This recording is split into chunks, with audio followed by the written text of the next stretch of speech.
Hello dear student. तो चलिए आज के इस वीडियो लेक्चर में मैं आपका स्वागत करता हूं और मैं आपसे कहना चाहता हूं कि यदि आप मेरे वीडियो पर नए हैं तो आप मेरे वीडियो को लाइक शेयर और सब्सक्राइब करना ना भूलें। तो देखिए चलिए मैं आज आपके लिए यूपी बोर्ड के अंसाल पेपर में आए हुए सेट 13 को लेकर आया हूं। इसमें आपके लिए ग्रामर और ट्रांसलेशन का क्वेश्चन दिया हुआ है। तो चलिए इसको आज मैं आपको बहुत अच्छी तरीके से बताने वाला हूं।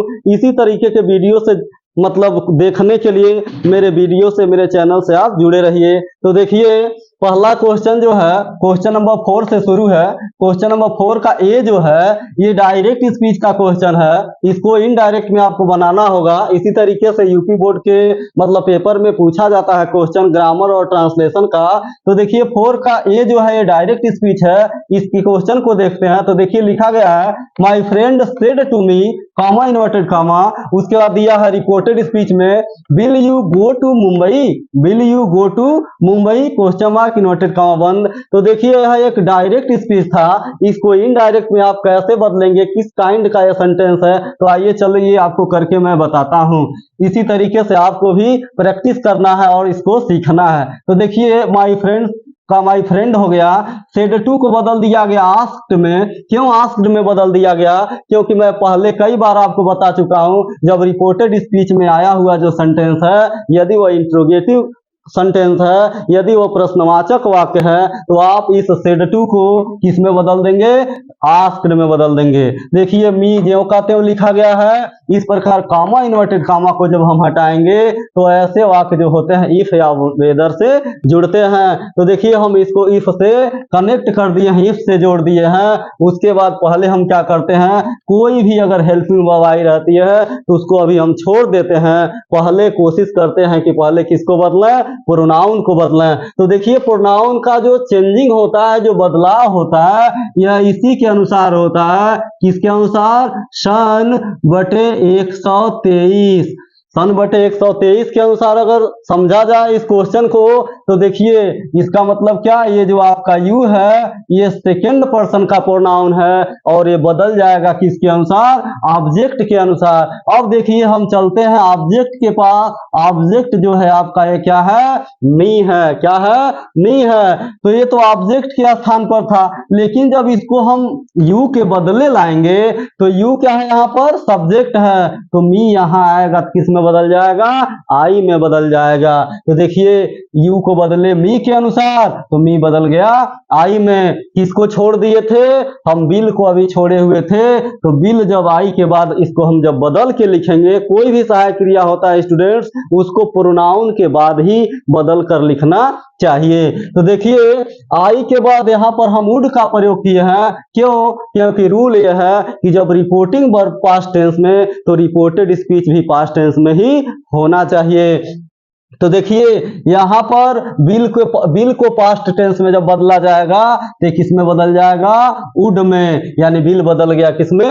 वुड में। बाकी देखिए ज्यों का त्यों लिख दिया गया। और कोई भी किसी प्रकार का सेंटेंस हो, इंपरेटिव, ऑप्टेटिव, एक्सक्लेमेटरी या इंट्रोगेटिव, किसी भी प्रकार का सेंटेंस हो, आपको याद रखना चाहिए कि जब भी आप इनडायरेक्ट में बनावें तो किसी भी प्रकार का कोई भी चिन्ह हो उसको हम क्या करते हैं? हटा देते हैं। तो देखिए यहाँ पर क्वेश्चन मार्क को हटा दिया गया और क्या हो गया? आपका फुल स्टॉप हो गया। तो देखिए ये जो आपका डायरेक्ट स्पीच था उसको मैं इनडायरेक्ट स्पीच में करके बता दिया। तो आइए क्वेश्चन नंबर बी के तरफ बढ़ते हैं।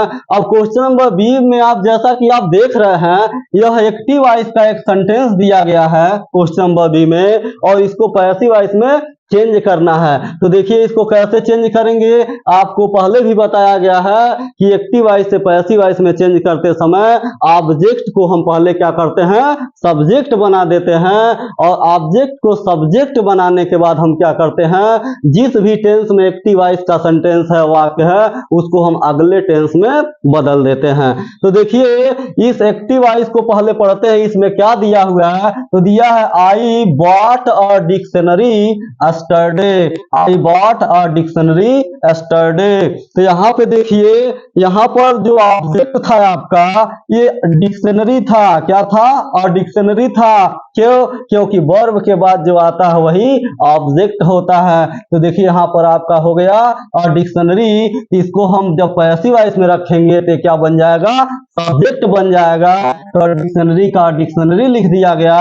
इसके बाद हम चूंकि आपको पहले ही बताए हैं कि ऑब्जेक्ट को सब्जेक्ट के स्थान पर रखने के बाद क्या करते हैं, मतलब ये अगले टेंस में हम जाते हैं। तो अगले टेंस में जब इसका परिवर्तन करेंगे तो देख रहे हैं यहाँ पे बॉट दिया है, मतलब वर्ब का सेकेंड फॉर्म है, इसका मतलब ये पास्ट का इंडिफिनिट टेंस है। तो आप अगले टेंस में जाएंगे तो किस में जाएंगे? पास्ट के कॉन्टिन्यूअस टेंस में। तो पास्ट के कॉन्टिन्यूअस टेंस में सीधे वर्ब का सेकेंड फॉर्म नहीं आता है, बल्कि क्या आता है? वाज और वर आता है। तो आप वाज और वर को किसके अनुसार लगाएंगे?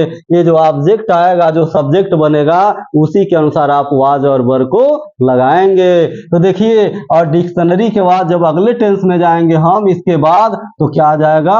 वाज आ जाएगा। तो हो गया और डिक्शनरी वाज। इसके बाद आपको पता है कि वर्ब का हम क्या लगाते हैं? Third form. तो देखिए यहाँ पे बॉट जो है ये वर्ब का सेकेंड फॉर्म और थर्ड फॉर्म दोनों ही है। तो देखिए यहाँ पे बॉट हो गया। बाकी इसके बाद क्या करते हैं हम, अगर कुछ बचा होता है एडवर्ब और फ्रेज के रूप में तो उसको लिख लेते हैं। क्या बचा हुआ था? एस्टरडे। उसके बाद सब कुछ फाइनल करने के बाद हम क्या करते हैं? बाई का प्रयोग करते हैं और फिर सब्जेक्ट को लास्ट में लाकर क्या बना देते हैं? ऑब्जेक्ट बना देते हैं। तो देखिए यहाँ पर आई था, तो यहाँ पर जब ये आया तो किस में बदल गया?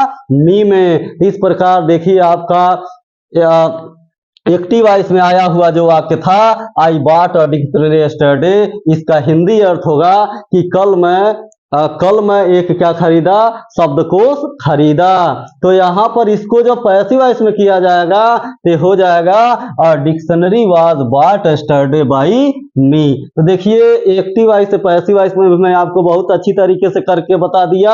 अब चलिए बढ़ते हैं अगले क्वेश्चन की तरफ। अगला क्वेश्चन जो है आपका वो क्या है? पंक्चुएशन है। पंक्चुएशन मैं कई बार आपको बता चुका हूं कि हाई स्कूल के परीक्षा में जो पंक्चुएशन देता है वो 99% पंक्चुएशन किसका देता है? डायरेक्ट स्पीच का देता है। और डायरेक्ट स्पीच को कैसे मतलब पंक्चुएट करना है आप इसको भली भांति जानते हैं। तो देखिए हमको पता है कि किसी भी मतलब सेंटेंस का, टेंस का, उसका पहला लेटर जो होता है वो कैपिटल होता है। तो देखिए यहाँ पर आई जो था वो स्मॉल लेटर में लिखा गया था, इसलिए देखिए इसको हम क्या कर दिए? कैपिटल लेटर में लिख दिए। अब देखिए सेड टू आया है तो सेड टू ज्यों का त्यों हो जाएगा।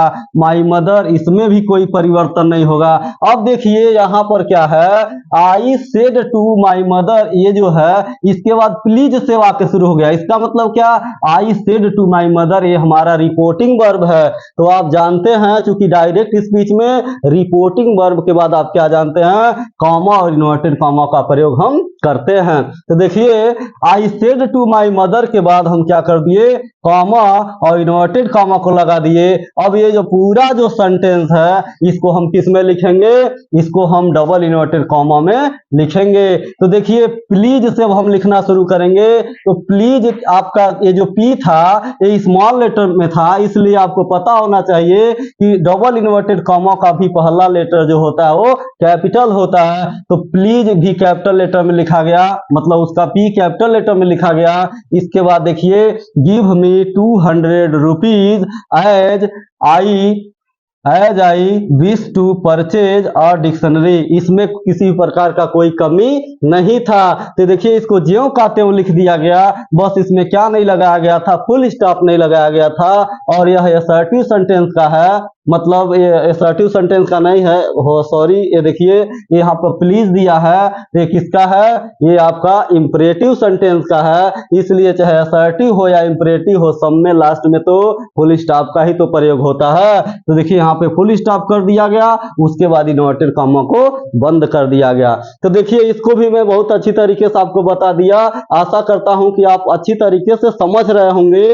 अब देखिए क्वेश्चन नंबर डी पे आते हैं। डी जो है आपका ये एक ट्रांसलेशन करने के लिए एक हिंदी का पैराग्राफ दिया हुआ है। ये देखिए विद्यार्थियों, जब भी आपको ट्रांसलेशन करने के लिए अगर इस तरीके से दिया जाएगा बोर्ड के पेपर में, तो वह एक स्टोरी का कुछ न कुछ भाग रहता है। स्टोरी टाइप का आपको दिया जाएगा ट्रांसलेशन करने के लिए। तो देखिए इसका पहला वाक्य जो है दिया है, राणा प्रताप मेवाड़ के राजा थे। राणा प्रताप मेवाड़ के राजा थे।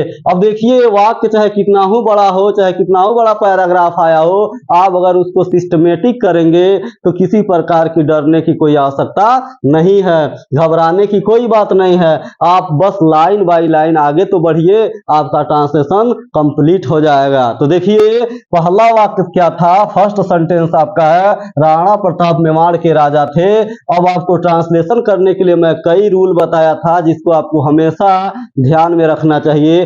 पहला क्या बताया था, किसी भी वाक्य को हम बिना सब्जेक्ट के शुरू नहीं कर सकते। तो पहली बात क्या, ट्रांसलेशन बनाने के लिए आपको क्या ढूंढना पड़ेगा, सब्जेक्ट ढूंढना पड़ेगा।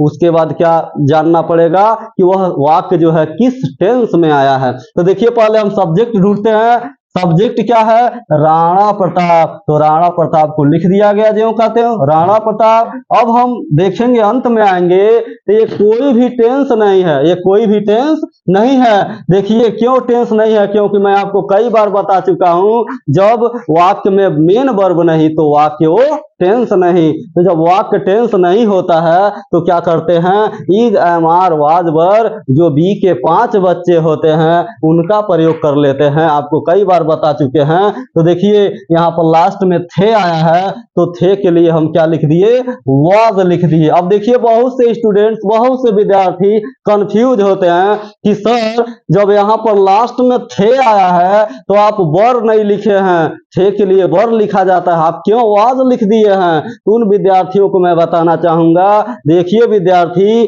थे के लिए भी हम वाज तब लिख सकते हैं जब थे कितने व्यक्ति के लिए आया हो, एक व्यक्ति के लिए आया हो, या वह थे किसके लिए आया हो, उस व्यक्ति के सम्मान में आया हो। वो संख्या दिखाने के लिए न आया हो, उस व्यक्ति के सम्मान में आया हो। तो वहां भी हम वर के स्थान पर किसका प्रयोग करते हैं, वाज का प्रयोग करते हैं। अधिकतर विद्यार्थी ये नहीं जानते हैं, इसको आज आप क्या कर लीजिए, जान लीजिए, बढ़िया से समझ लीजिए। तो देखिए ये हो गया राणा प्रताप, अंतिम है तो थे, तो वाज हो गया। अब इधर से हम बढ़ेंगे तो राजा से पहले हम द का प्रयोग कर दिए, हो गया द किंग। उसके बाद फिर इधर बढ़ेंगे तो देखिए के दिया है, के लिए लिखा गया है ऑफ, बचा क्या, मेवाड़, तो हो गया मेवाड़। तो क्या रहा इसका translation, Rana Pratap was the king of Mewar. अब देखिए यहाँ पे फुल स्टॉप हो जाएगा आपका। अगले सेंटेंस पे बढ़ेंगे।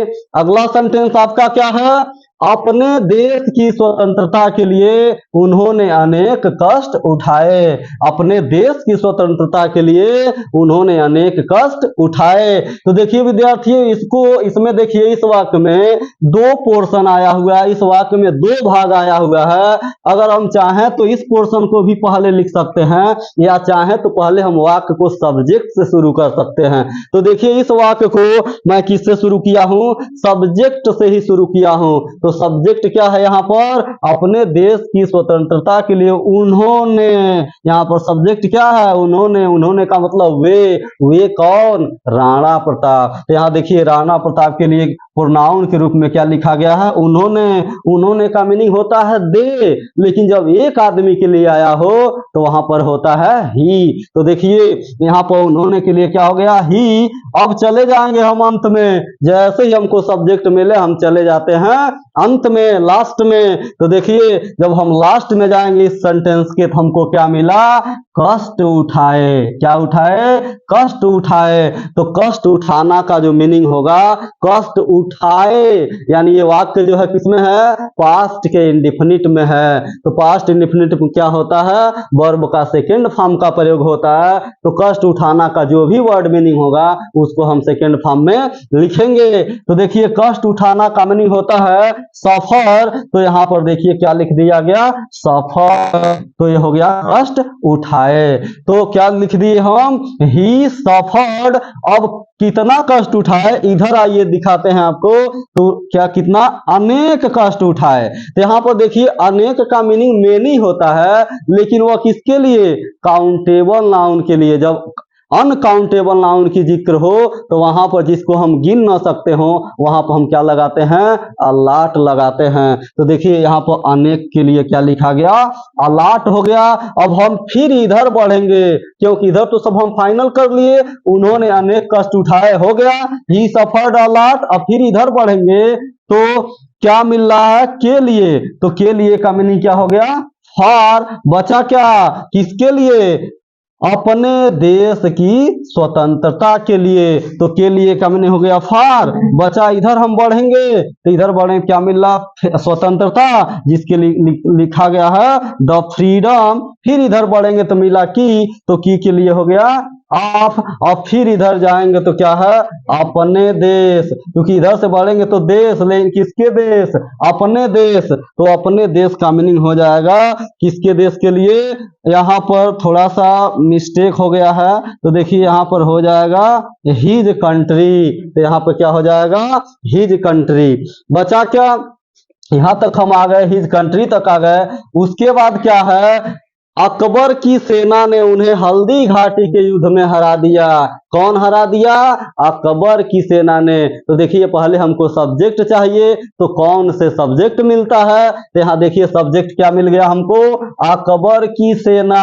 इसको हम कैसे लिखेंगे, इसको लिखेंगे the army of Akbar, the army of Akbar. अब चले जाएंगे हम अंत में, लास्ट में, तो अंत में क्या दिया, हरा दिया। तो ये भी पास्ट के इंडिफिनिट में। देखिए स्टूडेंट, जब भी कोई भी स्टोरी से रिलेटेड अगर पैराग्राफ देगा तो अधिकतर पास्ट में ही होता है, अधिकतर पास्ट इंडिफिनिट का ही आपको प्रयोग करना है। तो देखिए यहाँ पे क्या हो गया, the army of Akbar, Akbar की सेना ने हो गया।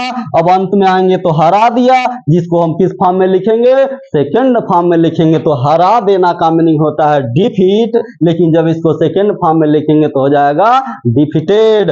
तो the army of Akbar defeated, हरा दिया। अब किससे हरा दिया, देखिए हम निरंतर इधर से तो बढ़ेंगे, लेकिन पहले हमको ऑब्जेक्ट चाहिए, तो उन्हें हरा दिया। किसे हरा दिया, उन्हें, किसे, राणा प्रताप को। तो इसको जब हम उन्हें जब यहां लिखेंगे तो ऑब्जेक्टिव केस में लिखेंगे तो हिम हो जाएगा यहाँ पे। तो देखिए उन्हें का हो गया हिम। अब कहाँ हरा दिया, हल्दी घाटी के युद्ध में। तो फिर हम इधर से ही बढ़ेंगे तो में के लिए हो गया इन। बचा क्या, युद्ध, युद्ध का मीनिंग हो गया द बैटल। फिर के लिए हो गया ऑफ। बचा क्या, हल्दी घाटी। देखिए हल्दी घाटी चूंकि नाम है इसलिए यहाँ पर यह आपका कैपिटल लेटर से रहेगा, तो हो गया हल्दी घाटी। तो देखिए इसको क्या बनाया गया, अपने देश की स्वतंत्रता के लिए उन्होंने कष्ट, अनेक कष्ट उठाए, ये तो कर ही दिए थे हम। आगे था अकबर की सेना ने उन्हें हल्दी घाटी के युद्ध में हरा दिया, तो इसको क्या बनाया गया, the army of Akbar defeated him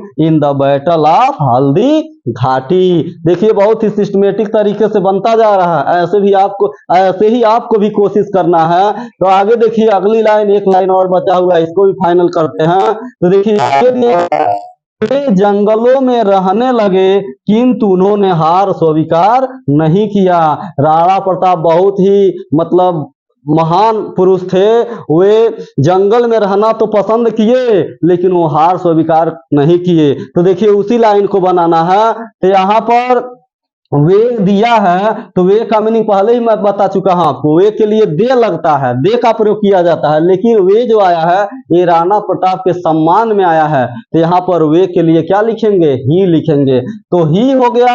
अब हम फिर अंत में आएंगे, लेकिन ये जो वाक्य है देख रहे हैं ये किंतु से जुड़ा हुआ है। तो देखिए जब कोई भी सेंटेंस लेकिन, किंतु, परंतु और यदि और तथा वगैरह से जुड़ा होता है तो पहले हम यहीं तक लिखते हैं, उसके बाद किंतु से दूसरे वाले पोर्शन को हम जोड़ देते हैं। तो देखिए वे का क्या हो गया, ही अंत में आएंगे लास्ट में, तो रहने लगे मतलब रहना क्या कर दिए, शुरू कर दिए। तो देखिए यहाँ लगे का मतलब क्या, शुरू कर दिए। तो शुरू करना का मीनिंग क्या होता है, बिगिन, लेकिन चूंकि ये पास्ट की बात है इसलिए क्या हो जाएगा, बिगेन। बचा क्या, रहने, तो रहने में ना ने नहीं दिया है, यहाँ पर देखिए टू से मेंटेन कर देंगे। बचा क्या, रहने का मीनिंग लिव, तो टू लिव हो गया। तो ही बिगेन टू लिव, अब कहाँ रहने लगे, जंगलों में, तो मे का मीनिंग इन हो गया।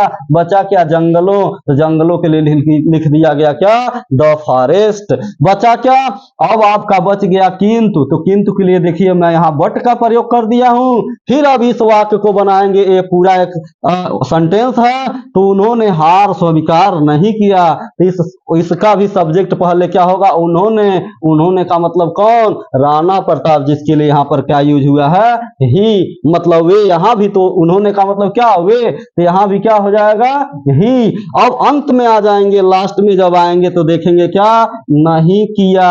अब वाक्य जो है आपका पास्ट इंडेफिनिट तो है, लेकिन यह वाक्य क्या है, निगेटिव है। तो आपको पता होना चाहिए जब पास्ट के अफर्मेटिव में वाक्य होता है तो वर्ब का सेकेंड फॉर्म लगता है, लेकिन जब वाक्य निगेटिव में होता है तो डिड नॉट का प्रयोग होता है, और डिड नॉट के साथ हमेशा वर्ब का फर्स्ट फॉर्म लगता है। तो देखिए यहाँ पर हो गया, वे उन्होंने का ही अंत में आएंगे तो पहले नहीं को आप बाहर कर लीजिए, तो नहीं को किसके रूप में बाहर कर देंगे, डिड नॉट के रूप में। अब देखिए स्वीकार किया, तो स्वीकार करना का मीनिंग होता है एक्सेप्ट, तो हो गया ही डिड नॉट एक्सेप्ट। अब क्या स्वीकार नहीं किया उन्होंने, हार, क्या नहीं स्वीकार किया, हार, तो हार का मीनिंग होता है डिफीट। तो इस प्रकार से देखिए स्टूडेंट्स, मैं यह जो यूपी बोर्ड में ग्रामर और ट्रांसलेशन के क्वेश्चन आए थे इसको बहुत ही अच्छी तरीके से आपको बता दिया। आशा करता हूं आपको समझ में भी आया होगा, और ये भी अपेक्षा रखता हूं कि आप मेरे चैनल को निरंतर अपने मित्रों के पास सेंड करते होंगे, शेयर करते होंगे।